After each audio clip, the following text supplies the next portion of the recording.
자신을 몰라보는 여군에게 넌 뭐하는 년이냐? 여자 따위가 라며 막말을 내뱉은 아나무인 삼성장군. 그러나 그녀의 정체는 그보다 상관인 사성장군 대장이었고 한순간의 오만함이 모든 것을 잃게 만든 한 장군의 처절한 몰락에 대한 이야기입니다. 대한민국의 허리 강원도 철원. 민간인의 발길이 끊긴 비무장지대 남방한계선과 맞닿은 이 땅은 지도 위 단순한 지명이 아니라 살아있는 역사의 상은 그 자체였다. 여름이면 짙은 녹음이 전쟁의 흔적을 잠시 가려주지만 겨울이면 살을 애는 칼바람이 앙상한 나뭇가지를 울리며 반세기 전의 포성을 되살려내는 듯한 긴장의 땅.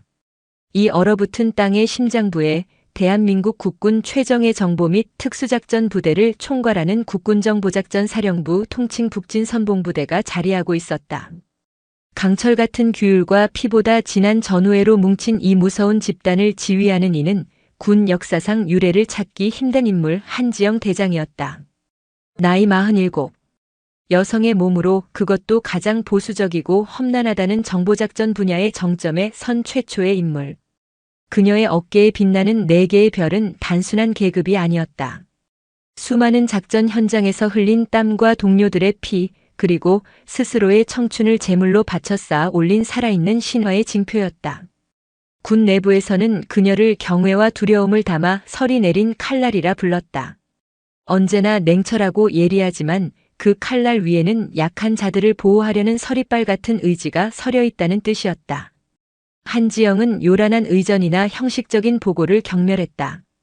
그녀의 지위는 언제나 야전의 가장 낮은 곳에서 시작되었다. 오늘도 그녀는 계급장과 명찰을 모두 뗀 낡은 야전상의 차림으로 제77특 수임무여단 살모사부대의 야간 침투 훈련장을 예고 없이 찾았다. 칠흑 같은 어둠 속 그녀의 존재를 알아챈 이는 그림자처럼 그녀를 수행하는 박성훈 소령뿐이었다. 박소령. 나직하지만 어둠을 꿰뚫는 듯한 그녀의 목소리에 박소령이 허리를 고추세웠다. 예, 사령관님. 저기 삼중대 윤일병 발목 좀 보게. 한지영의 시선은 훈련의 마지막 단계인 철조망 돌파를 위해 포복 자세를 취하고 있는 앳된 병사에게 꽂혀 있었다. 그의 전투화는 행군 내내 젖고 마르기를 반복해 가죽이 뒤틀려 있었고 발목을 감싸는 부분이 헐거워져 할과 돌멩이가 그대로 들어가고 있었다. 저 상태로 철조망을 넘다가는 발목을 삐거나 더 큰 부상을 입을 것이 불보듯 뻔했다. 어제 주간 산악 행군 때부터 상태가 좋지 않았던 것 같습니다. 보급품 교체를 요청했지만 재고 부족으로 아직. 박성훈 소령이 곤혹스러운 표정으로 보고했다. 한지영은 말없이 윤일병에게 다가갔다. 훈련에 온 신경을 집중하던 그는 지휘관의 접근을 뒤늦게 알아차리고는 뱀 앞의 개구리처럼 온몸이 굳어버렸다. 윤일병. 일병. 윤. 제. 식. 발목이 불편한가? 아닙니다. 괜찮습니다. 목청껏 외치는 대답이었지만 한지영의 눈은 속일 수 없었다. 그녀는 몸을 낮춰 그의 전투화 뒤축을 손가락으로 툭 건드렸다. 이걸 신고 임무를 완수할 수 있다고 생각하나? 자네의 발은 자네 혼자만의 것이 아니야. 자네 옆 전우의 목숨을 구할 수도 혹은 위기에 빠뜨릴 수도 있는 우리 부대의 가장 중요한 자산이다. 무모한 객기는 용기가 아니라 만용이야. 박소령, 당장 77여단 전 장병의 개인 장고류 실태를 일제히 점검하고 기준 미달 품목은 이유 불문하고 24시간 내로 전량 교체하도록. 군수사령부에 내가 직접 연락해서라도 물자를 끌어오게. 예, 알겠습니다. 그리고 윤일병은 즉시 의무대로 후송 조치해. 발목 상태 정밀 검사하고 필요하다면 며칠간 훈련에서 제외하도록 여단장에게 직접 전달하게. 사령관님, 훈련을 열회할 수는 없습니다. 윤재식 일병이 다급하게 외쳤다. 그의 눈에는 분함과 자존심이 뒤엉켜 있었다. 한지영은 부드럽지만 거역할 수 없는 미소를 지었다. 이복의 젊은 용사. 진짜 강함은 부러지지 않는 굳셈에서 나오는 법이야. 최상의 몸 상태를 유지해서 결정적인 순간에 모든 것을 쏟아붓는 것이 진짜 프로다. 오늘 밤은 쉬는 것도 훈련의 일부라고 생각해. 알겠나? 그녀의 목소리에는 상관의 명령을 넘어 인생 선배의 따뜻한 조언 같은 깊이가 있었다. 윤일병은 결국 고개를 떨구었다. 명심하겠습니다. 한지영은 그의 어깨를 힘주어 한번 쥐어주고는 몸을 돌렸다. 그녀가 어둠 속으로 사라진 뒤 남은 부대원들은 경외감 어린 눈빛으로 그녀가 사라진 방향을 한참 동안 바라보았다. 그들에게 한지영은 하늘 위의 별 같은 존재였지만 동시에 자신들의 가장 아픈 곳을 가장 먼저 알아주는 어머니와도 같은 존재였다. 사령부로 복귀하는 지휘 차량 안 박성훈 소령이 조심스럽게 입을 열었다. 사령관님, 내일 오후 제5보병사단 열쇠부대 신임 사단장 취임식이 예정되어 있습니다. 윤태석 중장이던가? 예, 맞습니다. 육사 출신으로 기갑병과에서 잔뼈가 굵은 인물입니다. 특히 야전 지휘관으로서의 돌파력과 추진력은 타의 추종을 불허한다는 평이 있습니다. 윗사람에게만 그렇다는 말도 있지 않나? 한지영이 무심코 던진 한마디에 박성훈 소령은 입을 닫았다. 그녀는 짙은 어둠이 깔린 철원의 들판을 바라보며 생각에 잠겼다. 윤태석 중장.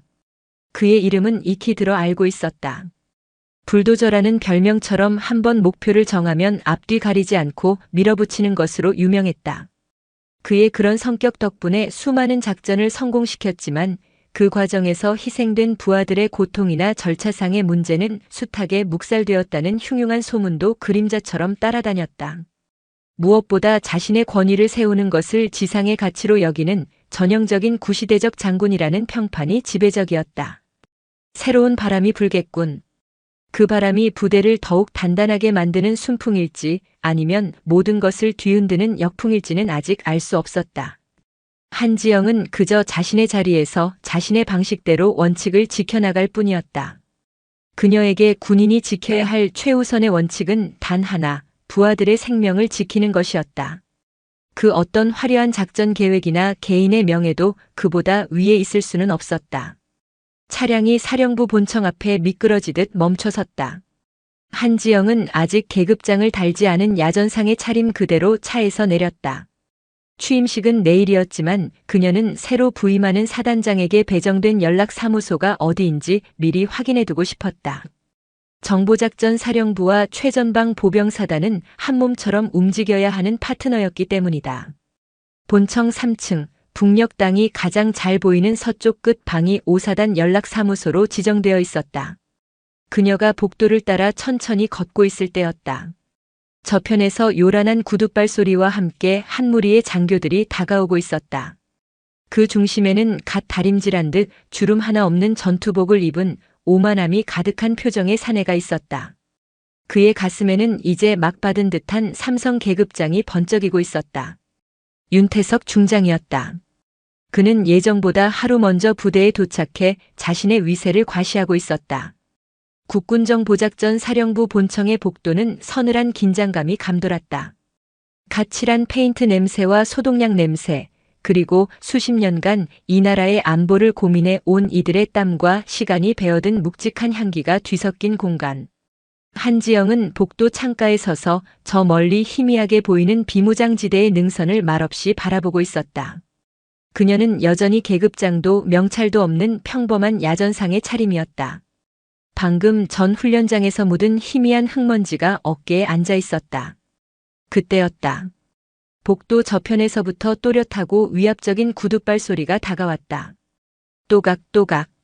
마치 자신의 존재감을 과시하듯 대리석 바닥을 일부러 힘주어 딛는 소리였다. 부대 내 대부분의 장병들이 소음이 적은 전투화를 신는 것과 달리 그는 마치 자신의 영역을 선포하는 맹수처럼 요란한 소리를 내며 걷고 있었다. 중심의 선인은 쉰을 훌쩍 넘긴 듯한 사내, 윤태석 중장이었다. 그의 얼굴은 오랜 군 생활의 흔적인 검버섯과 야심으로 가득 찬 번들거림이 공존하고 있었다.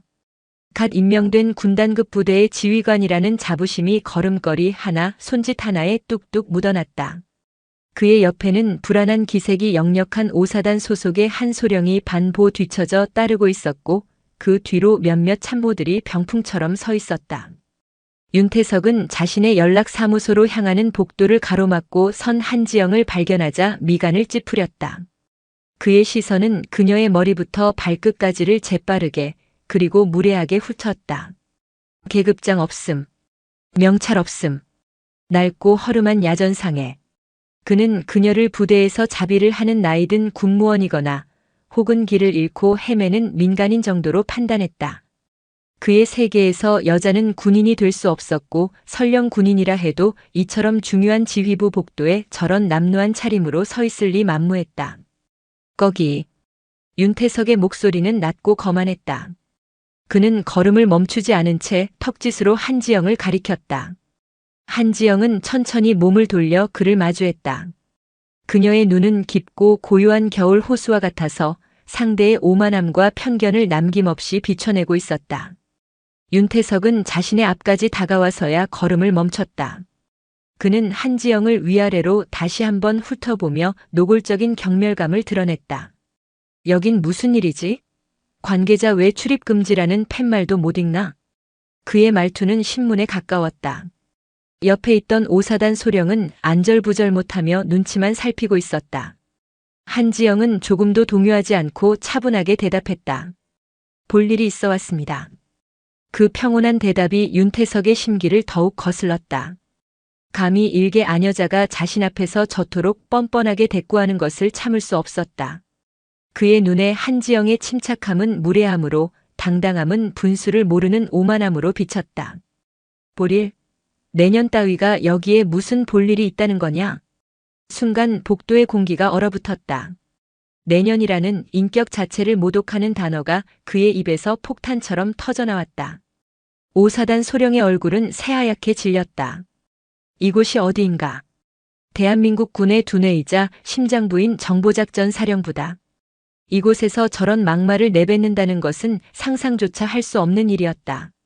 하지만 윤태석은 아랑곳하지 않았다. 그는 자신의 권위가 도전을 받았다고 생각했다. 이제 막 열쇠부대라는 막강한 권력을 손에 쥔 그에게 이름 모를 여자의 존재는 자신의 위대한 부임 첫날에 묻은 오점과도 같았다. 여기가 어디인 줄은 알고 서 있는 게냐? 여긴 신임 사단장 연락 사무소 앞이야. 어디서 굴러먹던 년인지는 모르겠다만 내년이 함부로 서성거릴 곳이 아니란 말이다. 그의 목소리는 점점 더 커졌고 분노로 이성을 잃어가고 있었다. 그는 한 걸음 더 다가서며 한지영을 어깨로 거칠게 밀쳤다. 당장 비켜. 넌 뭐하는 년이야. 썩 꺼지지 못해. 퍽 하는 둔탁한 소리와 함께 한지영의 몸이 뒤로 살짝 밀려났다. 그녀는 벽에 부딪히기 직전 단단한 하체에 힘을 주어 균형을 잡았다. 그녀의 얼굴에는 여전히 아무런 감정도 떠오르지 않았다. 분노도 당혹감도 모욕감도 아니었다. 그저 차갑고 서늘한 관찰자의 시선만이 윤태석의 일그러진 얼굴에 머물렀다. 그녀는 방금 자신을 밀친 저 사내의 얼굴, 계급, 그리고 그의 눈에 서린 천박한 오만함을 자신의 기억 속에 조용히 그리고 깊숙이 새겨넣고 있었다. 윤태석은 자신의 폭언과 폭력에도 미동조차 않는 한지영의 모습에 오히려 당황했다. 보통의 여자라면 울거나 소리를 지르며 난리를 쳤을 것이다. 하지만 그녀는 그저 고요했다. 그 고요함이 섬뜩하게 느껴질 정도였다. 그는 자신의 당황스러움을 감추기 위해 더욱 큰 소리를 쳤다. 뭘 쳐다봐. 당장 눈 안 깔아? 업무가 있으면 나중에 정식으로 절차를 밟아서 보고해. 지금은 비켜. 그는 한지영의 어깨를 다시 한번 밀치고는 마치 대단한 훈장이라도 단 것처럼 의기양양하게 사무실 문을 열고 안으로 사라졌다. 그의 뒤를 따르던 참모들은 겁에 질린 눈으로 한지영을 흘끔거리며 황급히 뒤따라 들어갔다. 복도에는 한지영과 넋이 나간 오사단 소령, 그리고 다른 장교 한 명만이 남아 있었다. 오사단 소령은 사색이 된 얼굴로 어쩔 줄 몰라 하며 한지영 앞에서 고개를 숙였다. 저 정말 죄송합니다. 사단장님께서 오늘 처음 부임하셔서 경황이 없으셔서. 그의 변명은 공허했다. 한지영은 그에게 아무런 대꾸도 하지 않았다. 그녀의 시선은 굳게 닫힌 사무실 문에 고정되어 있었다. 그때 복도 저편에서 다급한 발소리와 함께 박성훈 소령이 달려왔다. 그는 방금 전에 소란을 전해 듣고 한달음에 달려온 것이었다. 사령관님, 괜찮으십니까? 박성훈 소령의 입에서 사령관님이라는 단어가 터져나오는 순간 오사단 소령의 눈이 찢어질 듯 커졌다. 사령관, 그렇다면 저 허름한 야전 상의를 입은 여인이 이 북진선 봉부대의 지휘관, 4개의 별을 단 전설로만 듣던 한지영 대장이란 말인가. 오사단 소령의 다리가 후들거리기 시작했다. 머릿속이 하얗게 비어버렸다. 신임 사단장이, 그것도 부임 첫날, 자신의 직속상관보다 2계급이나 높은 합참의장급의 대장에게, 그것도 전군 유일의 여성 대장에게 내년이라 욕설을 퍼붓고 몸을 밀치기까지 했다. 이건 단순한 실수가 아니었다. 군의 근간을 뒤흔드는 하극상이자 돌이킬 수 없는 재앙이었다. 한지영은 박성훈 소령을 향해 천천히 고개를 돌렸다. 그녀의 입가에 희미하고 서늘한 미소가 걸렸다. 괜찮다, 박소령. 그녀는 오사단 소령을 돌아보며 나지막이 말했다. 곧 알게 되겠지. 내가 누구인지, 그리고 그가 누구인지를. 그녀의 목소리는 바람 소리처럼 가벼웠지만 그 안에 담긴 무게는 천근만근과도 같았다. 한지영은 더 이상 아무 말 없이 몸을 돌려 자신의 집무실이 있는 4층으로 향했다. 그녀의 발걸음은 조금의 흐트러짐도 없었다. 복도에 남겨진 오사단 소령은 그 자리에 주저앉을 것처럼 휘청거렸다. 이제 곧 시작될 취임식은 윤태석 중장에게 있어 영광의 자리가 아니라 가장 끔찍한 심판의 무대가 될 터였다. 국군정보작전 사령부의 연병장은 거대한 긴장감으로 가득 차 있었다. 하늘에는 구름 한 점 없이 맑았지만 도열한 장병들의 얼굴에는 보이지 않는 먹구름이 드리운 듯했다. 연병장 중앙에 마련된 단상에는 제5보 병사단장 윤태석 중장 취임식이라는 현수막이 바람에 팽팽하게 나부꼈다. 제5사단 지휘부와 참모들은 단상 오른쪽에, 정보작전 사령부 지휘부와 주임원 사단은 왼쪽에 자리했다. 그들은 서로를 의식하며 어색한 침묵을 지키고 있었다. 특히 방금 전 복도에서의 끔찍한 사건을 어렴풋이 전해들은 정보작전 사령부 측 장교들의 눈빛은 차갑게 빛나고 있었다. 오늘의 주인공인 윤태석 중장은 단상 중앙에서 의기양양한 표정을 짓고 있었다. 그는 복도에서의 불미스러운 일을 사소한 해프닝 정도로 치부해버린 듯 했다. 오히려 자신의 권위를 세우는 과정에서 발생한 당연한 일이라 여기는 눈치였다. 그는 자신의 앞날이 탄탄대로일 것이라 굳게 믿고 있었다. 곧 연설할 취임사를 머릿속으로 되뇌며 자신의 위험 있는 모습을 상상하는데 여념이 없었다. 지금부터 제5보병 사단장 윤태석 중장님의 취임식을 거행하겠습니다. 의전 장교의 쩌렁쩌렁한 목소리가 연병장에 울려 퍼졌다. 국민 의례와 애국가 제창, 순국선열에 대한 묵념이 이어졌다. 모든 절차가 순조롭게 진행되는 동안 윤태석의 자신감은 하늘을 찔렀다. 그는 힐끗 정보작전 사령부 지휘부 쪽을 쳐다보았다. 하지만 그가 찾던 사령관의 모습은 보이지 않았다. 그는 속으로 콧방귀를 뀌었다. 일개 정보사령관 따위가 감히 야전 사단장 취임식에 얼굴도 비치지 않다니. 군기가 빠졌군. 나중에 단단히 길을 들여야겠다. 그의 오만한 착각은 오래가지 않았다. 다음은 국군정보작전 사령관 한지영 대장님의 훈시가 있겠습니다. 사회자의 소개가 끝나자 단상 왼쪽 문이 열리고 한 사람이 걸어 나왔다. 그 순간 연병장의 모든 소음이 거짓말처럼 멎었다. 윤태석 중장의 얼굴에서 웃음기가 싹 가셨다. 그의 눈이 믿을 수 없다는 듯이 커졌다. 걸어 나오는 이는 여성이었다. 각 잡힌 정복 위로 4개의 빛나는 별이 선명하게 박힌 계급장을 단 바로 몇 시간 전 자신이 내년이라 부르며 모욕했던 바로 그 여인이었다. 허름한 야전 상의가 아닌 대한민국군의 최고 권위를 상징하는 대장 정복을 입은 그녀의 모습은 그야말로 설이 내린 칼날이라는 별명에 걸맞게 기품 있고 서슬퍼런 위엄을 뿜어내고 있었다. 한지영 대장은 조금의 망설임도 없이 단상 중앙으로 걸어 나왔다. 그녀의 구둣발 소리는 윤태석의 그것처럼 요란하지 않았지만 한 걸음 한 걸음이 연병장 전체를 압도하는 무게감을 담고 있었다. 그녀는 연단 앞에 섰고 잠시 도열한 장병들을 둘러본 뒤 윤태석 중장을 향해 몸을 돌렸다. 윤태석의 머릿속은 그야말로 대폭발이 일어난 듯 했다. 사령관, 대장, 한지영. 그 단어들이 그의 뇌리를 망치처럼 후려쳤다. 복도에서 만난 그 여자가 전군을 통틀어 단 몇 명뿐인 대통령과 국방부 장관 바로 아래의 최고 지휘관 중 한 명인 한지영 대장이었다니. 그의 등줄기에서 식은땀이 폭포수처럼 흘러내렸다. 손이 미세하게 떨리기 시작했고 다리에 힘이 풀려 그 자리에 주저앉을 것만 같았다. 그는 한지영의 눈을 마주할 수가 없었다. 그녀의 깊고 고요한 눈동자는 이제 그에게 심연의 공포로 다가왔다. 군법에 따라 하급자는 상급자에게 먼저 경례를 해야 했다.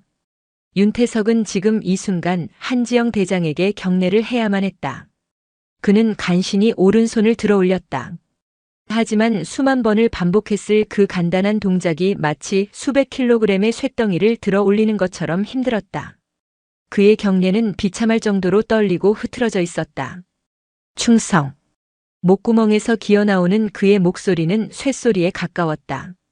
반면 한지영은 조금의 흔들림도 없이 완벽하고 절도 있는 동작으로 그의 경례를 받았다. 그녀의 손끝은 칼날처럼 날카로웠고 시선은 얼음장처럼 차가웠다. 그녀는 윤태석의 눈을 똑바로 응시했다. 그 짧은 순간 윤태석은 그녀의 눈 속에서 한마디의 말을 읽었다. 나는 당신이 한 짓을 모두 기억한다. 한지영은 경례를 마친 뒤 연단 마이크 앞에 섰다.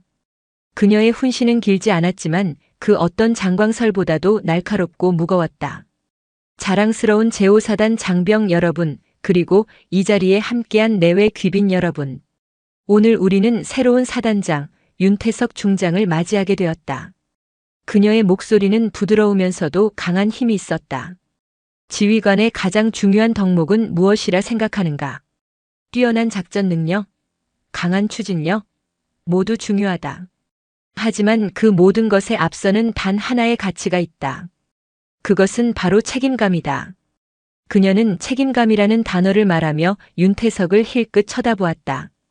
윤태석은 고개를 들지 못했다. 지휘관의 어깨에 달린 별은 권력을 상징하는 것이 아니다. 그것은 우리가 목숨을 걸고 지켜야 할 부하들의 생명의 무게다. 별이 많아질수록 그 책임의 무게는 기하급수적으로 늘어난다. 자신의 부하가 어떤 환경에서 생활하고 어떤 어려움을 겪는지 알지 못하는 지휘관은 그 별을 달 자격이 없다. 그녀의 말 한마디 한마디는 비수가 되어 윤태석의 심장에 박혔다. 복도에서 그가 내뱉었던 말들, 내년 따위가, 어디서 굴러먹던 년, 썩 꺼져 같은 모욕적인 언사들이 그의 귓가에 환청처럼 맴돌았다.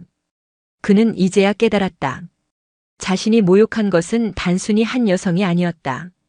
자신보다 높은 계급의 상급자이자 이 부대 전체의 상징이며 나아가 군의 명예 그 자체였다. 윤태석 중장.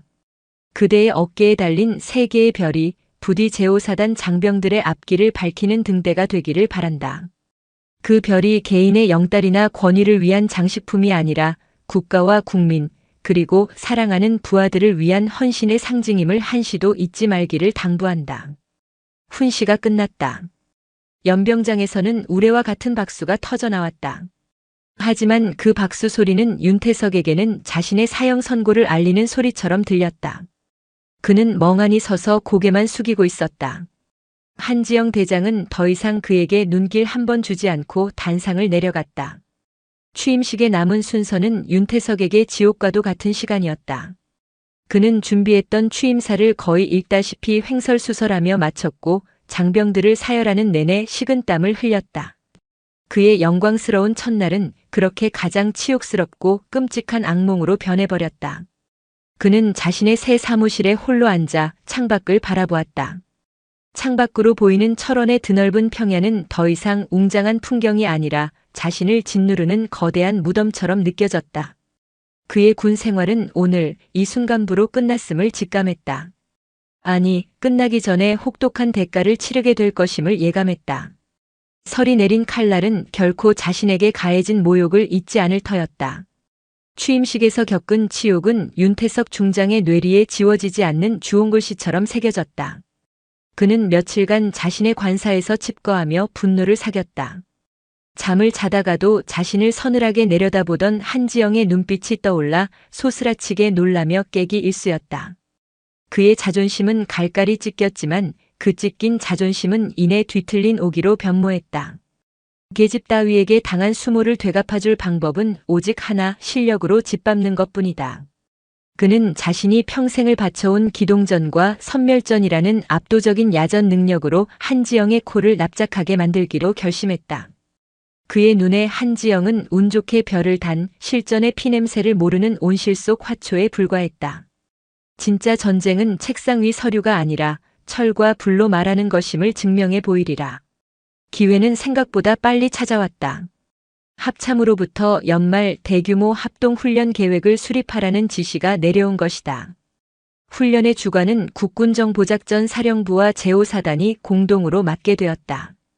최종 작전 계획을 승인하는 것은 상급 부대 지휘관인 한지영 대장이었지만 실제 병력을 운용하는 핵심은 5사단장 윤태석이었다. 윤태석은 이 기회에 자신의 모든 것을 걸었다.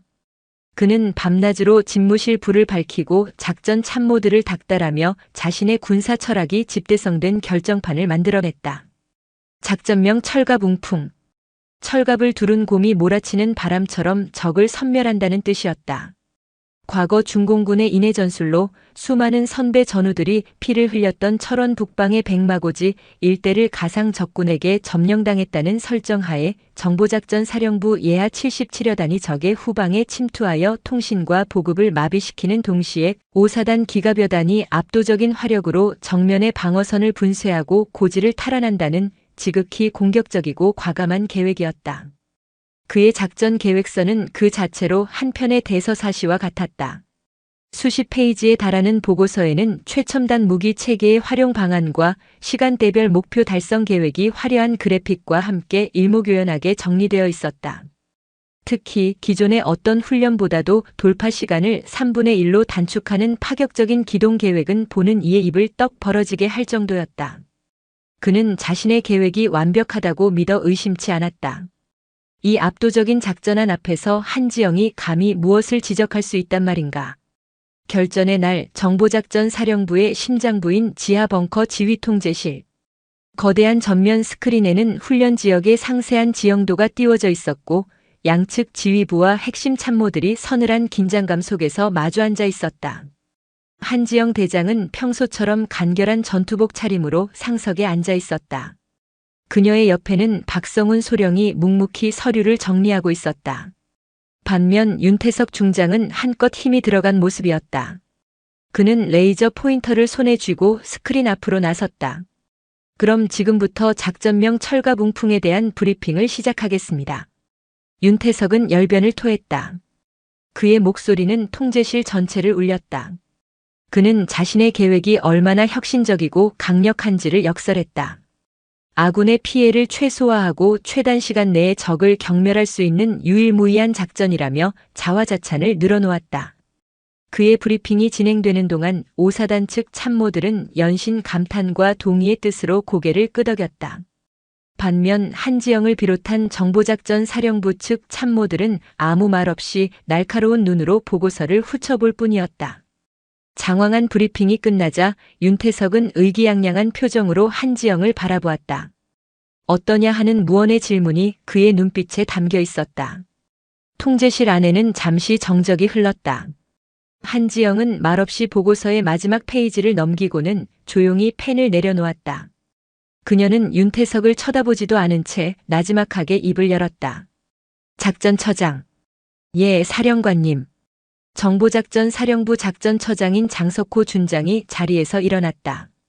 제5사단 35보 병연대 사자부대의 현재 월동 장비 보급 실태가 어떻게 되지? 전혀 예상치 못한 질문이었다. 작전 계획의 허점이 아니라 일선 부대의 보급 현황을 물은 것이다.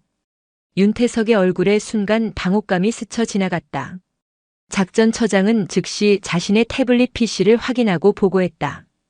현재 보고된 바에 따르면 방한복 외피, 방한화 등 주요 피복류 보급률은 92% 수준입니다. 그 8%의 미보급 인원은 몇 명인가? 총원 대비 약 200여 명 수준으로 파악됩니다. 그렇군. 한지영은 고개를 끄덕이고는 다시 윤태석을 향해 시선을 돌렸다. 이번에는 그녀의 눈빛에 이전과 다른 날카로움이 서려 있었다. 윤 중장. 예. 사령관님. 방금 그대의 브리핑은 매우 인상적이었소. 특히 공격 개시 후 36시간 내에 백마고지를 탈환한다는 목표는 아주 야심차고 좋소. 칭찬처럼 들리는 말에 윤태석의 얼굴에 화색이 돌았다. 역시 내 작전은 완벽했어 라고 생각하는 순간이었다. 그런데 보고서 32페이지를 보니 작전 투입 병력의 전투력 보존 계획 부분이 다소 미흡한 것 같군. 예? 특히 혹한기 야간 매복 임무를 맡은 35연대 2대대 병력의 생존성 보장 계획이 전혀 명시되어 있지 않아. 윤 중장. 작전 지역인 백마고지 일대의 동계 야간 평균 풍속과 체감 온도, 그리고 그에 따른 우리 병력의 전투력 손실 예상치가 누락되어 있군. 우리 병사들이 입고 갈 저 낡은 방한복이 영하 30도의 칼바람을 몇 시간이나 버텨줄 수 있는지 계산해 본 적 있나? 그녀의 목소리는 조용했지만 통제실 안의 모든 사람들의 심장을 꿰뚫는 듯한 힘이 있었다. 윤태석의 얼굴이 하얗게 굳었다. 체감온도? 전투력 손실 예상치? 그의 작전 계획에 그런 사소한 내용은 없었다. 그는 오직 어떻게 하면 더 빨리, 더 멋지게 적을 격파할 수 있을지에만 몰두했다. 병사 개개인의 생존 문제는 작전의 위대함 앞에서는 부차적인 문제라고 생각했다. 그것은 작전이 성공적으로 진행되면 피해는 최소화될 것이라 판단하여. 그가 말을 더듬으며 변명하자 한지영의 목소리가 얼음처럼 차가워졌다. 최소화, 중장. 전쟁에서 만약은 없소. 자네가 그린 저 화려한 화살표 하나하나가 누군가의 아들이고 남편이고 아버지인 우리 병사들의 목숨이야. 저 능선에 투입될 35연대 2대대 병사들이 그 200여 명에 포함된 낡은 방한 장비로 밤을 새워 매복할 때 그들의 손가락과 발가락이 어떻게 변해갈지 상상해 본 적 있나? 자네가 단축했다는 그 시간은 병사들의 얼어붙은 살점과 맞바꾸는 것인가? 작전 계획의 가장 기본은 전투력 보존이야. 병사들의 생명과 안전을 담보하지 않는 작전은 아무리 화려해도 종이 위에서 버리는 장군 노름에 불과해. 그것이 바로 내가 내린 결론이요. 그녀는 자리에서 일어섰다. 이 작전 계획 승인할 수 없어. 안전관리 대책을 원점에서부터 다시 수립해서 보고하도록.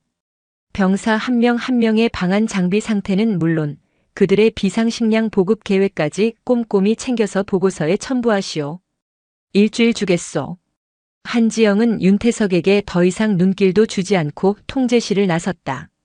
그녀의 말은 사형 선고나 다름없었다. 윤태석은 온몸에 피가 빠져나가는 듯한 굴욕감에 휩싸여 그 자리에 못 박힌 듯 서 있었다.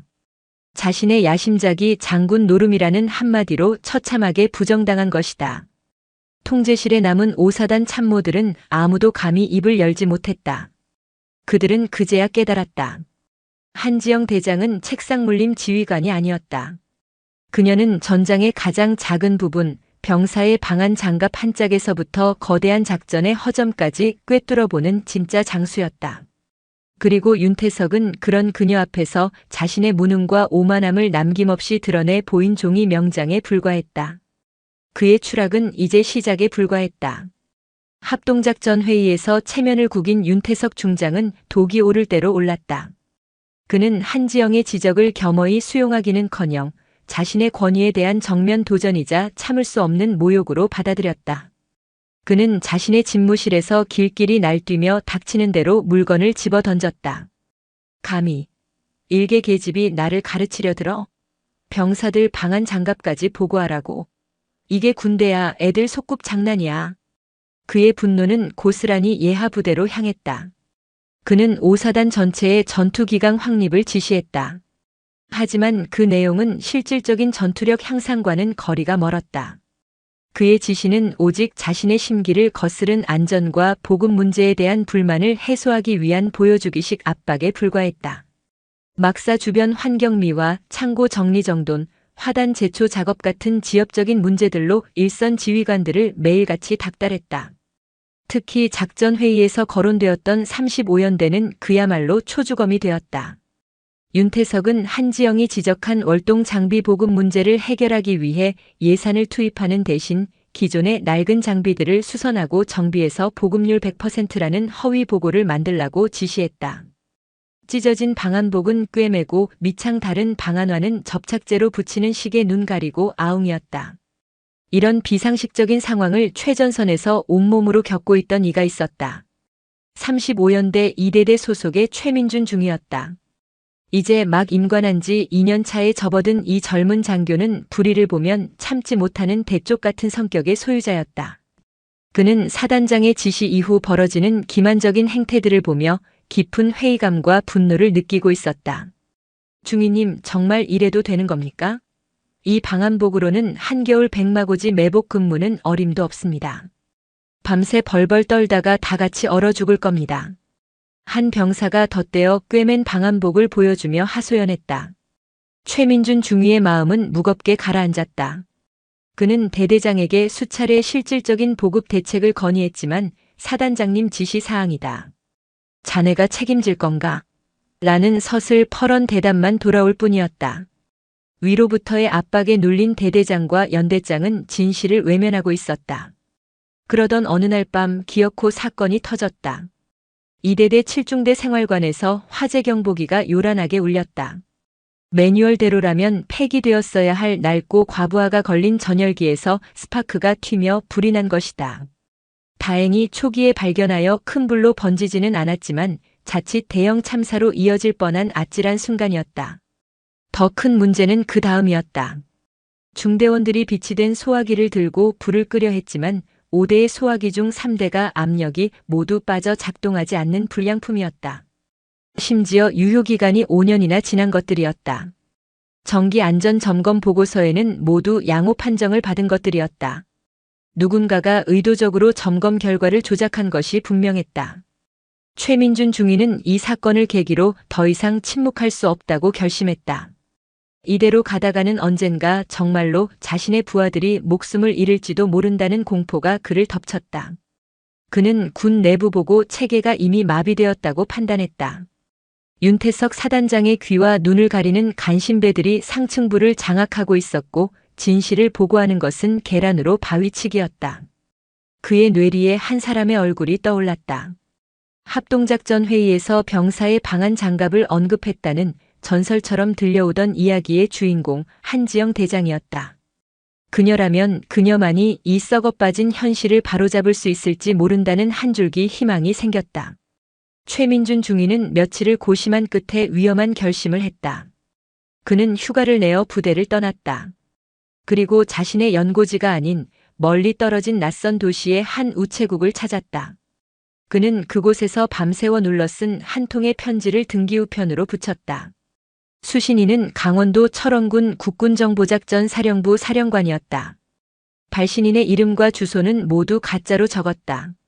그 편지에는 그가 직접 보고 겪은 5사단의 실상이 적나라하게 담겨 있었다. 존경하는 한지영 사령관님께 저는 죽어가는 제 부하들을 더 이상 지켜볼 수 없어 비겁하게 펜을 든 대한민국 육군 장교입니다. 현재 저희 5사단은 윤태석 사단장님의 부임 이후 보여주기식 행정과 의도적인 안전 불감증으로 인해 심각한 위험에 노출되어 있습니다. 낡은 월동 장비는 허위 보고를 위해 겉모습만 수선되었을 뿐 실제 방한 기능은 전무합니다. 병사들은 사비로 방한용품을 사서 입고 있으며 그마저도 여의치 않은 이들은 매일 밤 추위에 떨고 있습니다. 얼마 전에는 생활관에서 노후 전열기로 인한 화재가 발생했으나 비치된 소화기는 유효기간이 지난 불량품이었습니다. 침상 간격은 규정보다 좁아 화재 시 대피가 어렵고 비상구는 간부들의 개인 짐으로 막혀 있습니다. 이 모든 사실은 정기안전점검에서 모두 은폐되고 조작되었습니다. 사단장님의 눈과 귀를 즐겁게 하기 위한 서류상의 완벽함 뒤에 우리 병사들의 생명은 시들어가고 있습니다. 부디 사령관님께서 이 절박한 외침을 외면하지 마시고 저희 부대의 실상을 살펴주시길 간곡히 부탁드립니다. 편지에는 그가 그동안 몰래 촬영해둔 사진 몇 장도 동봉되어 있었다.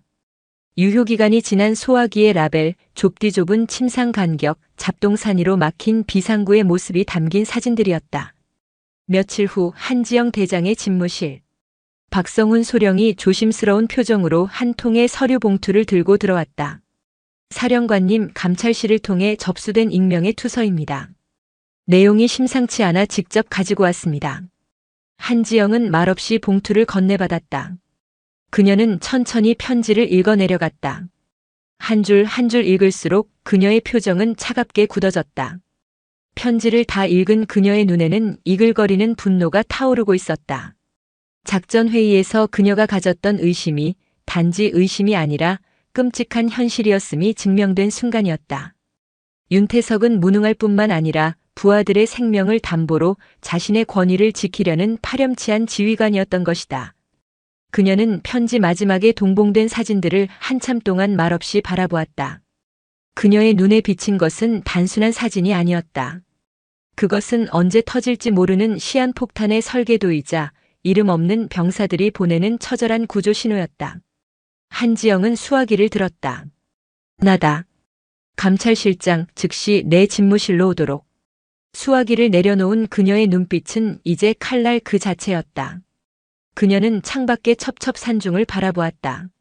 저 산 너머 어딘가에서 자신의 부하들이 위험에 방치되어 신음하고 있었다.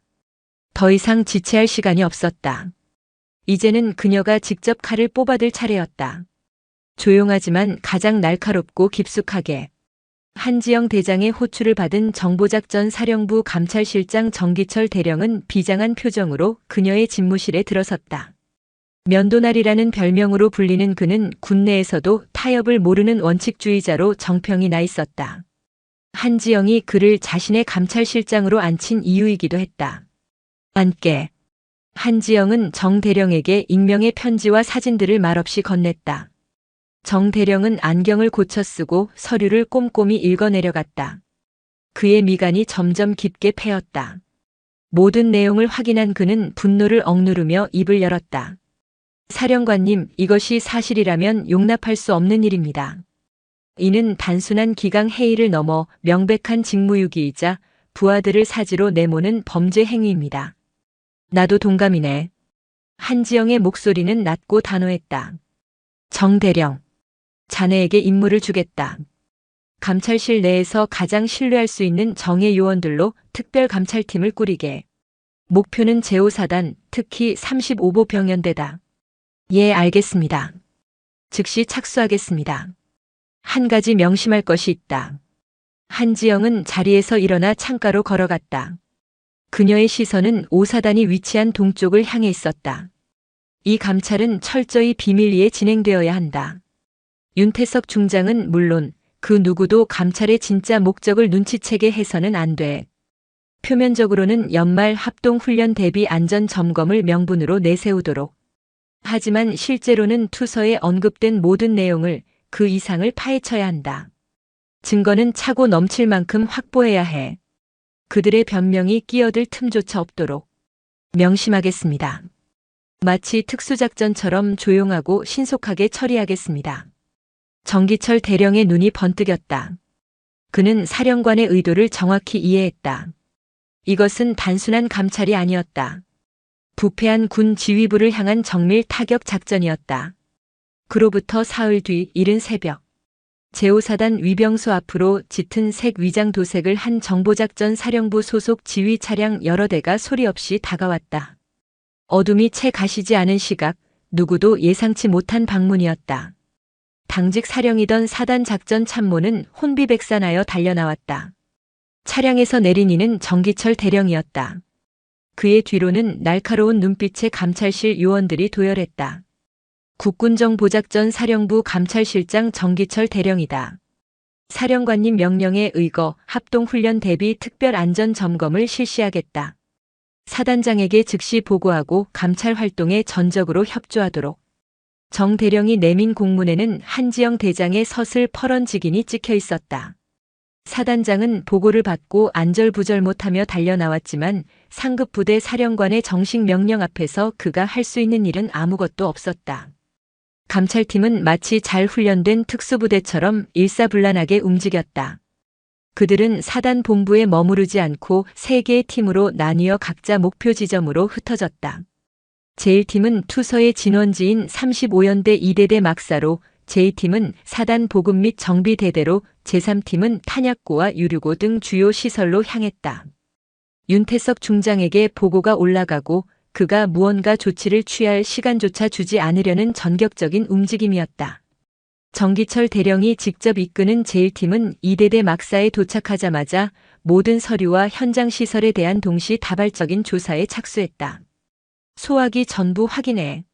제조일자, 유효기간, 충전 압력 전부 사진 찍고 기록 남겨. 생활관 침상 간격 실측하고 비상대피로 확보 상태 꼼꼼히 체크해. 감찰 요원들의 날카로운 외침이 막사 곳곳에서 울려 퍼졌다.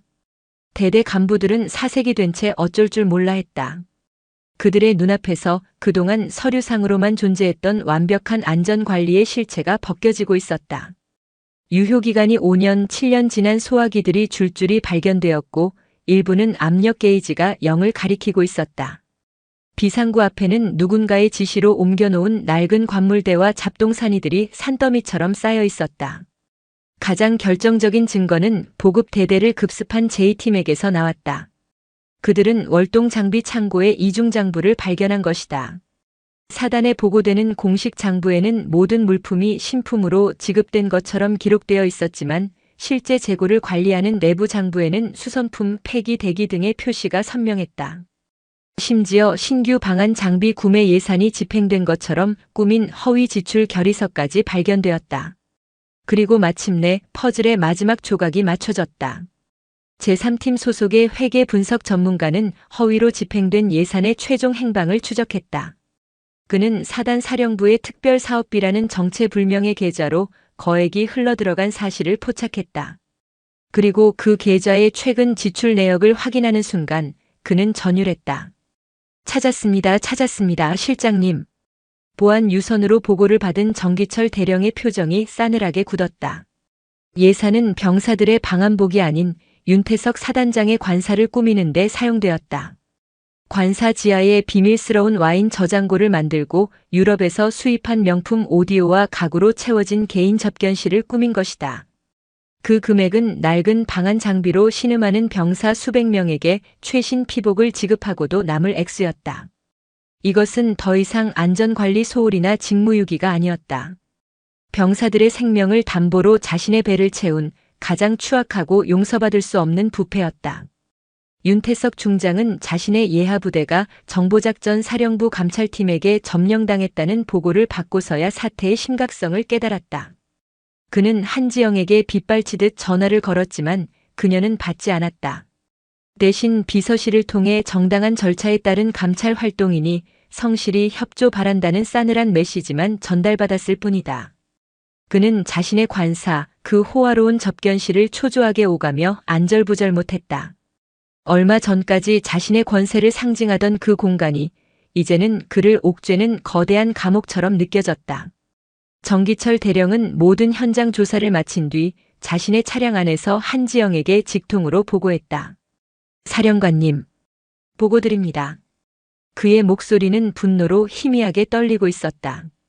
찾았습니다. 예상했던 것보다 훨씬 더 그리고 훨씬 추악합니다. 저희는 뱀의 둥지를 찾았습니다. 그리고 그 안에서 독사의 알까지 발견했습니다. 수화기 너머 한지영의 침묵은 그 어떤 말보다도 무거웠다. 그녀의 마음속에서 부패한 괴물의 심장을 도려낼 차가운 면도날이 조용히 그리고 완전히 모습을 드러내고 있었다. 심판의 시간이 다가오고 있었다. 국군정보작전 사령부 지하의 지휘통제실은 더 이상 작전을 논하는 공간이 아니었다. 그곳은 역사의 한 페이지를 기록할 엄숙한 법정과도 같았다. 불과 몇 주 전 윤태석 중장이 자신의 허황된 야심을 토해내던 그 장소는 이제 그의 죄를 묻는 준엄한 심판의 장으로 변모해 있었다. 공기마저 서늘하게 얼어붙어 참석한 모든 이들의 숨소리마저 무겁게 짓누르고 있었다. 상석에 앉은 한지영 대장은 깊이를 알 수 없는 고요함 속에 잠겨 있었다. 그녀의 얼굴은 감정을 읽을 수 없는 가면처럼 평온했지만 그 깊은 눈 속에서는 화라산 같은 분노가 들끓고 있음을 아는 이는 그녀 자신뿐이었다.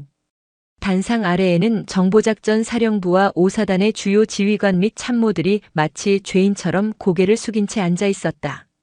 그리고 그들 중 가장 비참한 모습으로 피고인석에 앉은 듯한 이가 바로 윤태석 중장이었다.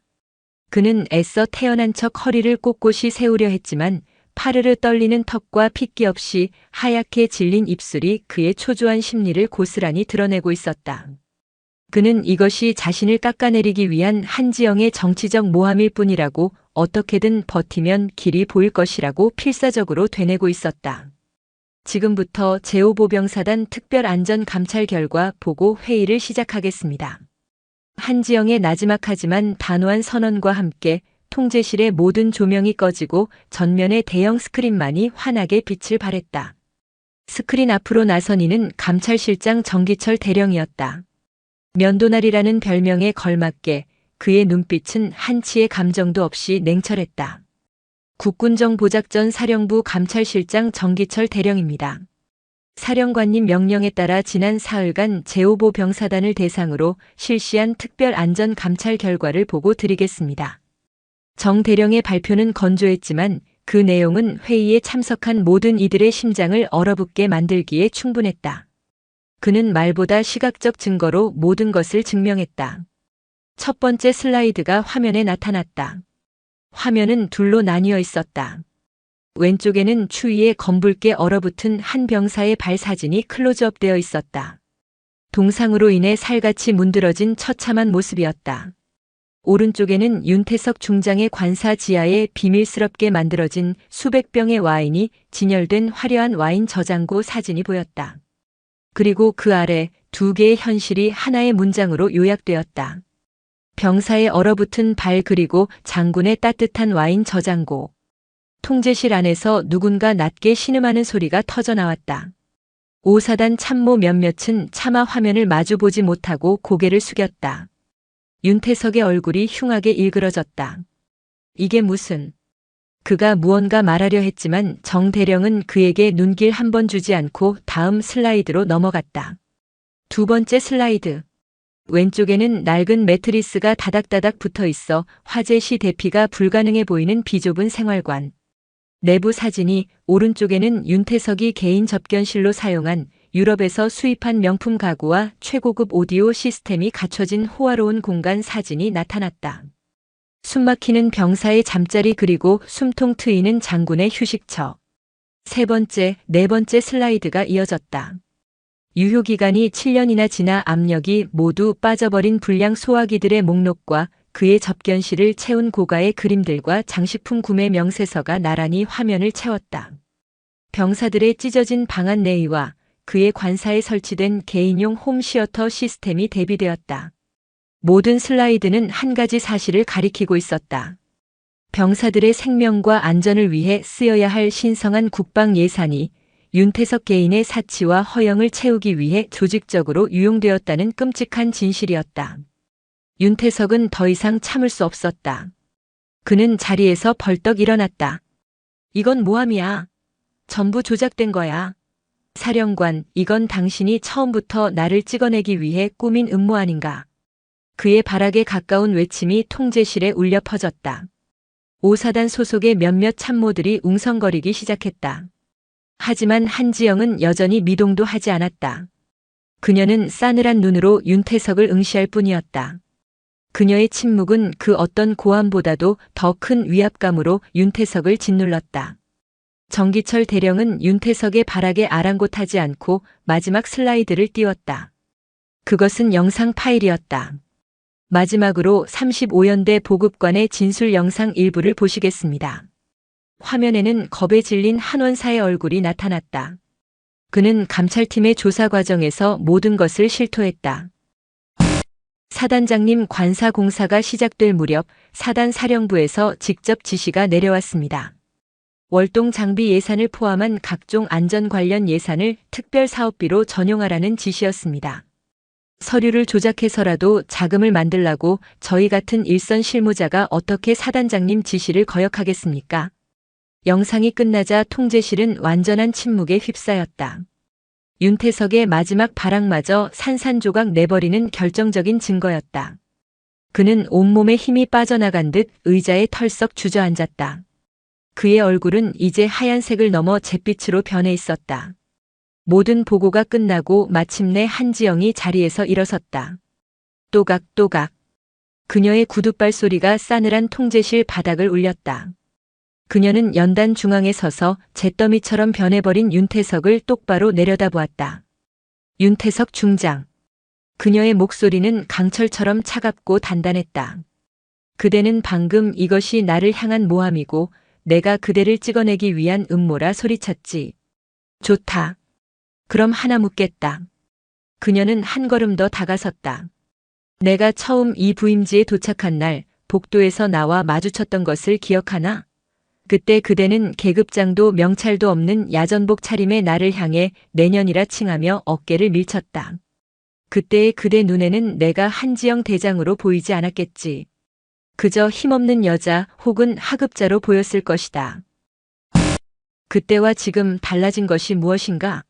그대는 그때도 지금도 눈앞에 있는 사람의 본질이 아닌 그 사람이 가진 계급과 권력만을 보고 있다.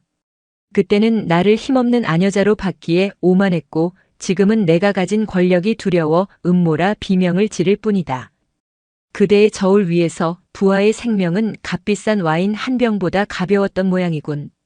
한지영의 말은 예리한 칼날이 되어 윤태석의 심장을 후벼 팠다. 나는 오늘 그대의 세계 별을 떼어내기 위해 이 자리에 선 것이 아니다.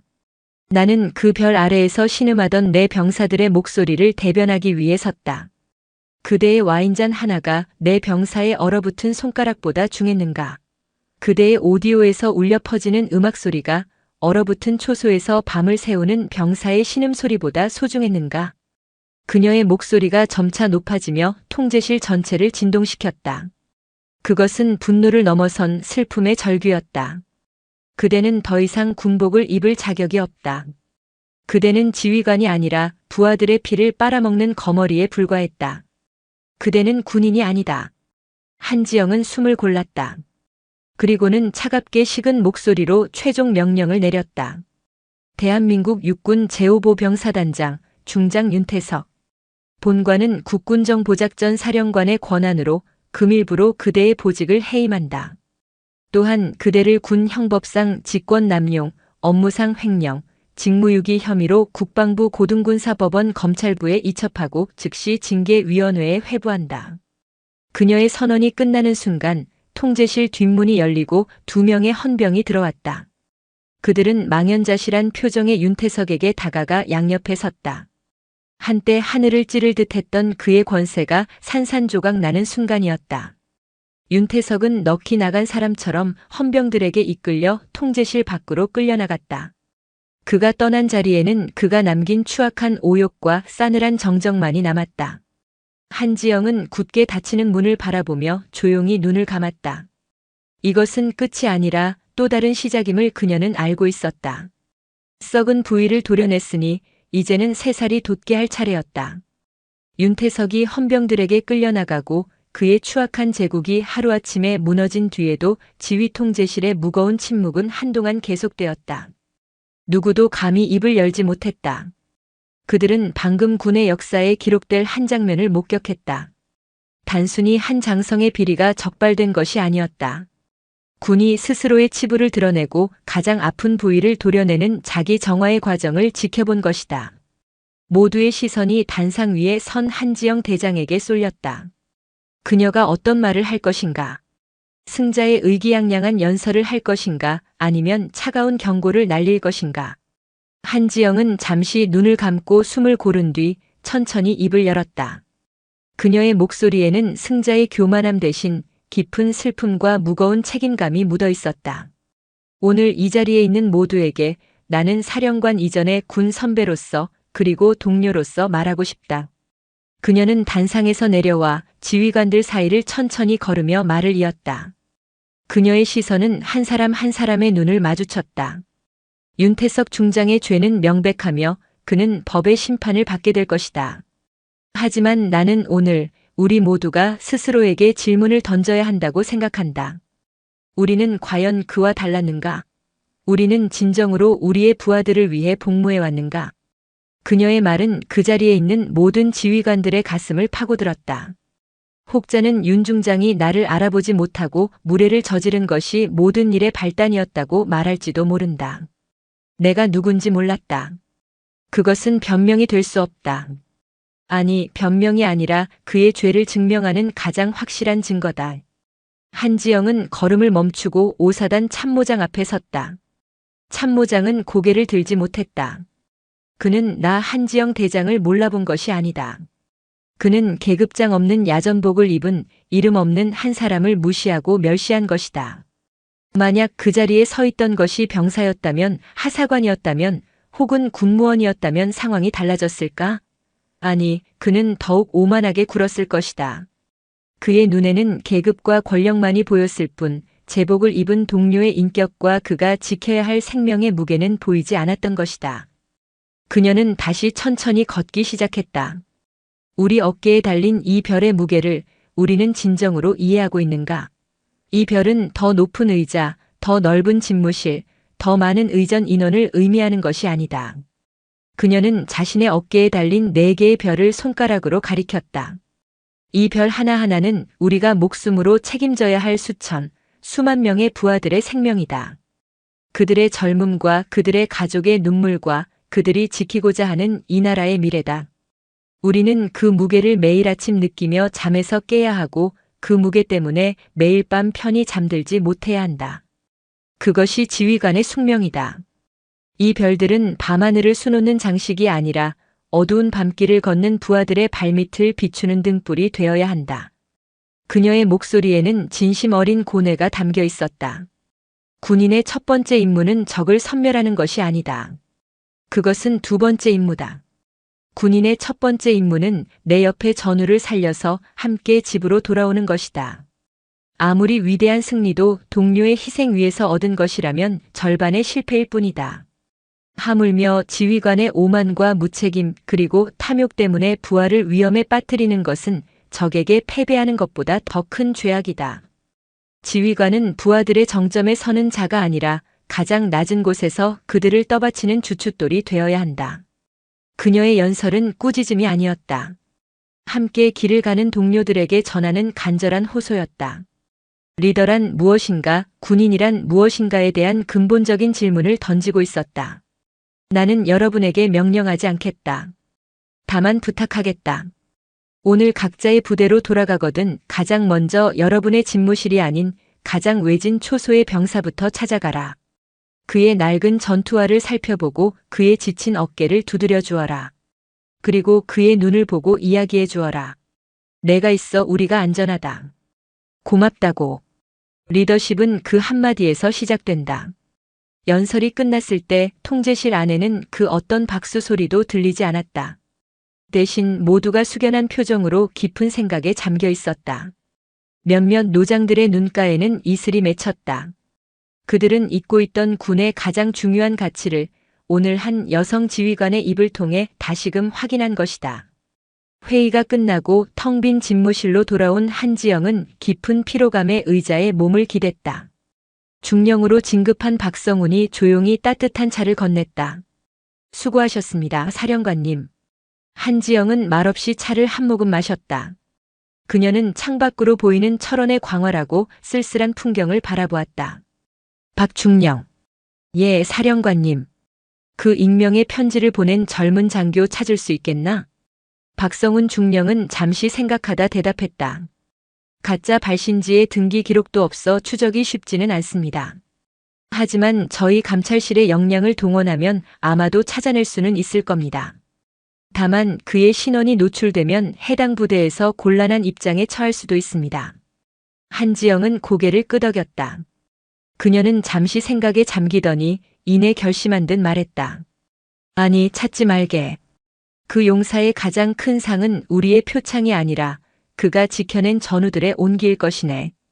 우리는 그가 소신을 지키며 이 군에서 훌륭한 제목으로 자라날 수 있도록 든든한 토양을 만들어주는 것으로 족하다. 그녀는 다시 창밖을 바라보았다. 그와 같은 군인이 단 한 명이라도 있는 한 우리 군의 미래는 결코 어둡지 않아. 그녀의 얼굴에 비로소 희미한 미소가 떠올랐다. 그것은 한바탕 폭풍을 이겨낸 리더의 고독하지만 희망에 찬 미소였다. 거악을 심판하는 것보다 더 중요한 것은 어둠 속에서도 빛을 잃지 않는 작은 용기들을 지켜내는 것임을 그녀는 알고 있었다. 그것이야말로 별의 무게를 짊어진 자신의 진짜 책임이었다. 윤태석이라는 거대한 암초가 제거되자 철의 땅 철원에도 놀라운 변화의 바람이 불기 시작했다. 군 전체를 충격에 빠뜨린 윤태석 게이트는 단순한 한 지휘관의 낙마로 끝나지 않았다. 그것은 군림하려던 낡은 권위주의의 종말이자 섬기는 리더십이라는 새로운 시대의 개막을 알리는 신호탄이었다. 한지영 대장은 후임 5사단장으로 의외의 인물을 임명했다. 바로 자신의 밑에서 정보작전 사령부 작전처장을 역임했던 장석호 준장이었다. 파격적인 진급과 함께 이루어진 인사였다. 장석호 장군은 한지영의 리더십을 가장 가까이에서 지켜보며 깊이 이해하고 있는 인물이었고, 무엇보다 보여주기식 행정을 혐오하고 실질과 원칙을 중시하는 야전 전문가였다. 새로이 중장 계급장을 달고 5사단으로 부임한 장석호 사단장의 첫 행보는 모두의 예상을 뛰어넘었다. 그는 화려한 취임식도 지휘관 보고 회의도 모두 생략했다. 그의 첫 목적지는 사단 사령부가 아니었다. 그는 헬기에 몸을 싣고 이번 사건의 중심이었던 35연대 2대대의 가장 깊은 산골에 위치한 GOP 소초로 향했다. 그는 소초에 도착하자마자 지휘관 보고가 아닌 병사 식당으로 직행했다. 그는 그곳에서 병사들과 똑같은 식판에 밥을 받아 함께 식사했다. 이 깍두기 맛이 괜찮은데? 집에서 어머니가 해주시던 맛이랑 비슷해. 그는 맞은편에 앉은 어린 이등병에게 스스럼 없이 말을 걸었다. 얼어붙어 있던 병사의 얼굴에 당혹감과 함께 옅은 미소가 번졌다. 장석호 사단장은 식사를 마친 뒤 사단장이나 연대장이 아닌 해당 소초의 분대장들과 병사들을 따로 모아 간담회를 열었다. 다들 앉아라. 편하게. 여기는 사단장이 아니라 너희들 군대 선배가 왔다고 생각해. 뭐가 제일 힘드냐? 필요한 건 없고 불편한 건 뭐든지 말해봐. 내가 해결할 수 있는 건 여기서 바로 해결하고 시간이 걸리는 건 약속이라도 하고 갈게. 처음에는 머뭇거리던 병사들은 진심 어린 그의 태도에 조금씩 마음을 열기 시작했다. 낡은 방한 장비 문제, 부족한 온수 문제, 제설 장비 부족 문제 등 그동안 누구에게도 말하지 못했던 고충들이 동물처럼 터져나왔다. 장석호 사단장은 그 모든 것을 자신의 수첩에 하나하나 직접 받아 적었다. 그의 두 번째 행보는 더욱 파격적이었다. 그는 사단으로 복귀하자마자 윤태석이 자신의 관사를 꾸미기 위해 빼돌렸던 특별사업비의 잔액과 자신의 판공비 전액을 합쳐 장병복지 향상 기금을 조성하라고 지시했다. 사단장 관사는 지금 이대로도 과분하다. 이 돈은 전부 우리 장병들이 입을 옷, 추위를 막아줄 연료, 그리고 더 나은 환경에서 생활할 수 있도록 하는데 사용한다. 단 한 푼도 다른 곳에 쓰지 마라. 그의 지시가 떨어진 지 일주일도 채 되지 않아 35연대를 포함한 5사단 예하 모든 부대에 최신형 방한복과 방한화 그리고 발열 내의가 산더미처럼 보급되기 시작했다. 낡은 막사의 보일러가 교체되고 모든 소화기가 신형으로 바뀌었다. 윤태석의 와인 저장고로 계획되었던 관사 지하실은 병사들을 위한 최신식 독서 카페 및 사이버 지식 정보방으로 개조되었다. 최민준 중위는 자신의 눈앞에서 벌어지는 변화를 믿을 수 없다는 듯이 바라보았다. 그는 얼마 전까지만 해도 절망감 속에서 익명의 편지를 썼던 자신을 떠올렸다. 그의 작은 용기가 정말로 거대한 변화의 나비 효과를 불러온 것이다. 그는 새로 보급된 방한복을 입고 한박 웃음을 짓는 부하들의 모습을 보며 코끝이 찡해지는 것을 느꼈다. 그의 마음속에 군인이라는 직업에 대한 자부심과 희망이 다시 뜨겁게 차올랐다. 이러한 변화는 5사단에만 머무르지 않았다. 윤태석 게이트와 한지영 대장의 후속 조치는 군 전체에 강력한 메시지를 던졌다. 전군 각급 부대에서 지휘관 주도의 자체 안전 점검과 부조리 척결 운동이 자발적으로 일어났다. 장성들의 집무실과 관사를 꾸미던 불필요한 예산들이 동결되고 그 예산이 일선 부대의 복지 향상을 위해 재편성되는 문화가 자리 잡기 시작했다. 한지영 대장이 쏘아 올린 작은 공 하나가 대한민국 군의 낡은 관행과 문화를 뿌리째 뒤흔들고 있었다. 몇 달 후 차가운 겨울바람이 가시고 따스한 봄 기운이 감돌기 시작할 무렵 한지영은 철가붕풍이라 불렸던 그 험준한 훈련장을 다시 찾았다. 그곳에서는 수정된 작전 계획에 따라 정보작전 사령부 77여단과 5사단 35연대의 연합훈련이 한창이었다. 과거 윤태석의 계획처럼 무모한 속도전은 없었다. 대신 양 부대원들은 서로의 안전을 확보해주며 한치의 오차도 없이 유기적으로 움직이고 있었다. 특전사 요원들이 확보한 길을 따라 35연대 병사들이 안전하게 기동했고 35연대의 화력 지원을 받으며 특전사 요원들이 적의 핵심 시설을 타격했다. 그들의 얼굴에는 피로감 대신 서로에 대한 깊은 신뢰와 자신감이 넘쳐 흘렀다. 한지영은 산 정상에서 그 광경을 말없이 지켜보고 있었다. 그녀의 격에는 박성훈 중령이 서 있었다. 사령관님, 이제야 군대가 제 모습을 찾아가는 것 같습니다. 박성훈 중령의 목소리에 벅찬 감정이 묻어 있었다. 한지영은 부드러운 미소를 지으며 대답했다. 아직 멀었네, 박중령. 그녀의 시선은 훈련에 매진하는 자랑스러운 병사들에게 고정되어 있었다. 하지만 시작이 반이지. 가장 중요한 것은 우리가 가야 할 올바른 방향을 찾았다는 걸세. 따스한 봄볕이 그녀와 병사들의 어깨 위로 공평하게 쏟아져 내리고 있었다. 그것은 길고 혹독했던 철의 땅, 철원에 마침내 찾아온 희망의 해빙을 알리는 눈부신 햇살이었다. 윤태석 게이트라는 거대한 태풍이 휩쓸고 지나간 지 꼭 1년이 지났다. 군의 고질적인 병폐를 도려낸 그 사건은 한때 군 전체를 뒤흔든 충격이었지만 이제는 전설처럼 회자되는 과거의 일이 되어 있었다. 강원도의 깊은 산골짜기에도 혹독한 겨울이 물러나고 생명이 만발하는 여름이 찾아왔다. 모든 것이 제자리를 찾은 듯 보였다. 아니, 이전보다 더 나은 자리로 나아가고 있었다. 한여름에 뙤약볕이 내리쬐는 제5사단 연병장. 미군과의 연합훈련 성과를 보고하는 자리였지만 과거와 같은 인위적이고 경직된 분위기는 찾아볼 수 없었다. 지휘관들은 서류 뭉치를 들고 허둥대지 않았고 병사들은 검열관의 눈치를 보며 부자연스럽게 행동하지 않았다. 그들의 모습에서는 훈련된 전문가의 자신감과 건강한 자부심이 자연스럽게 묻어나왔다. 훈련을 참관한 미군 사령관은 혀를 내둘렀다. 그는 훈련 후 강평 자리에서 새로 부임한 장석호 사단장의 손을 잡고 말했다. 장장군, 정말 놀랍소. 당신의 부하들은 단순히 명령에 따르는 기계가 아니더군요. 그들은 자신의 지휘관을 믿고 자신의 임무를 이해하고 있었소. 그 눈빛, 그 기세는 그 어떤 군사 교범으로도 만들 수 없는 것입니다. 진정한 전사들을 보았습니다. 장석호 사단장은 그저 옅은 미소로 화답할 뿐이었다. 그의 시선은 연병장 한쪽에서 땀 흘리는 젊은 장교에게 향해 있었다. 어느새 대위로 진급하여 중대장이 된 최민준이었다.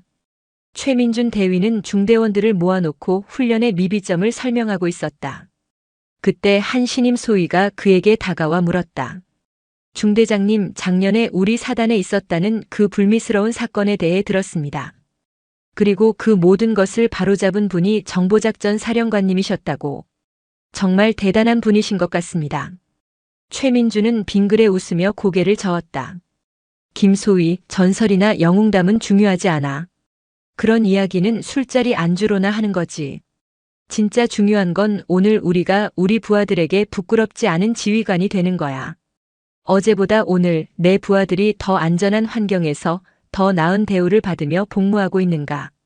매일 밤 자기 전에 스스로에게 그 질문을 던지고 떳떳하게 대답할 수 있어야 해. 그것이 진짜 지휘관의 임무다. 그의 모습에서는 1년 전 절망 속에서 편지를 쓰던 풋내기 장교의 모습은 온데간데 없었다. 그는 어느새 한 부대의 허리 역할을 하는 든든한 지휘관으로 성장해 있었다. 그가 지키려 했던 가치는 이제 그 혼자만의 신념이 아니라 부대 전체의 문화로 뿌리내리고 있었다. 윤태석의 소식은 얼마 전 군 내부 신문을 통해 짧게 전해졌다. 그는 고등군사법원에서 열린 최종심에서 모든 혐의가 유죄로 인정되어 파면 처분을 받았다. 군인으로서 받을 수 있는 가장 불명예스러운 처벌이었다. 그의 계급과 군인 연금을 포함한 모든 명예가 박탈되었고 그는 민간 교도소에서 남은 형기를 채우게 되었다. 한때 그의 탐욕을 상징했던 관사의 와인 저장고는 이제 병사들의 웃음소리가 가득한 독서 카페로 변해 있었다. 그것은 그의 시대가 완벽하게 끝났음을 알리는 상징적인 사건이었다. 그리고 이 모든 변화의 중심에 있었던 한지영 대장은 국군정보작전 사령관으로서의 임기를 조용히 마무리하고 있었다. 군 내부에서는 그녀가 당연히 군 서열 1위인 합참의장으로 영전할 것이라는 예측이 파다했다. 그녀의 업적과 리더십은 이미 전설이 되어 있었기 때문이다. 하지만 그녀의 마지막은 세간의 예상과 전혀 달랐다. 그녀는 화려한 이임식도 언론 인터뷰도 모두 사양했다. 그녀가 임기 마지막 날을 보내기 위해 택한 곳은 1년 전 그 끔찍한 사건의 시발점이 되었던 야전 훈련장이었다. 그녀는 계급장과 명찰을 모두 뗀 처음과 똑같은 허름한 야전복 차림으로 훈련장을 찾았다. 그곳에서는 77여 단의 새로운 신임 하사들이 지옥주 훈련의 마지막 관문을 통과하고 있었다. 흙탕물 속에서 서로를 끌어주고 밀어주며 한계에 부딪힌 동료를 포기하지 않고 함께 나아가는 젊은 용사들의 모습이 그녀의 눈에 들어왔다. 특히 그녀의 시선을 사로잡은 것은 100kg이 넘는 고무보트를 머리에 이고 비틀거리는 한 젊은 여성 후보생이었다. 그녀는 남성 동기들에 비해 체격은 왜소했지만 도끼 서린 눈빛으로 절대 포기하지 않았다. 그녀가 휘청거리자 옆에 있던 남성 동기들이 말없이 그녀의 보트 밑으로 자신의 어깨를 더 깊이 밀어넣었다. 꾸짖음도 동정도 없었다. 그저 함께 완수해야 할 임무를 묵묵히 수행하는 전우애만이 그들 사이에 존재했다. 한지영은 그 모습을 보며 조용히 미소 지었다. 자신이 이루고 싶었던 세상이 바로 저런 모습이었다. 성별이나 계급이 아니라 오직 동료를 향한 신뢰와 책임감으로 하나 되는 군대. 어느새 대령으로 진급하여 그녀의 곁을 끝까지 지킨 박성훈이 다가와 격려했다. 사령관님, 이제 정말 떠나실 시간입니다. 합참에서 차량이 대기하고 있습니다. 모두가 사령관님을 기다리고 있습니다. 한지영은 고개를 저었다. 아니, 박 대령. 내 자리는 여기가 맞아. 저들을 보는 게 내 이임식이야. 박성훈은 더 이상 권하지 않고 그녀의 곁에 섰다. 그는 벅찬 감정을 누르며 말했다. 사령관님께서는 우리 군에 정말 위대한 유산을 남기셨습니다. 모두가 사령관님의 리더십을 기억하고 한지영처럼이라는 말을 할 겁니다. 사령관님의 이름은 역사에 기록될 것입니다. 그 말에 한지영은 천천히 고개를 돌려 그를 바라보았다. 그녀의 표정은 부드럽지만 단호했다. 나의 유산? 박 대령, 그런 것은 없네. 장수는 역사의 한 페이지를 스쳐가는 바람일 뿐이야. 중요한 건 바람이 지나간 뒤에도 더 굳건히 서 있는 숲이지. 그녀는 다시 훈련장의 젊은 용사들을 향해 시선을 돌렸다. 내 이름이 비석에 새겨지는 것보다 이름 없는 병사의 군화가 더는 젖지 않는 것이 나에겐 더 큰 훈장일세. 지휘관의 진정한 유산은 기억되는 것이 아니라 실천되는 것이야. 내가 떠난 뒤에도 지휘관들이 부하의 눈을 보고 그들의 고통을 먼저 살피는 문화. 그것이 내가 남기고 싶은 전부라네.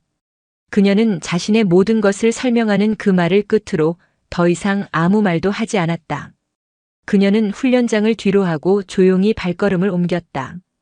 그녀의 다음 행선지가 어디인지는 아무도 몰랐다. 다만 한 가지 확실한 것은 그녀가 어디에 있든 군인의 본분을 다할 것이라는 사실이었다. 석양을 등지고 멀어져가는 그녀의 뒷모습은 영웅의 퇴장이라기보다는 자신의 소임을 다한 한 사람의 평온한 귀가처럼 보였다. 그녀가 떠난 자리 훈련장에는 젊은 용사들의 힘찬 함성만이 가득했다. 그들은 자신들의 삶을 그리고 군의 역사를 바꾼 한 여성 지휘관의 이름을 기억하지 못할지도 모른다. 하지만 그녀가 남긴 가치는 그들의 피와 땀 속에 그리고 서로를 향한 굳건한 믿음 속에 영원히 살아 숨 쉴 터였다. 철원의 광활한 대지 위로 노을이 붉게 타오르고 있었다. 설이 내린 칼날 한지영이 남긴 말 없는 유산은 그렇게 이름 없는 용사들의 심장 속에서 영원히 빛나는 별이 되어 살아 숨쉬기 시작했다.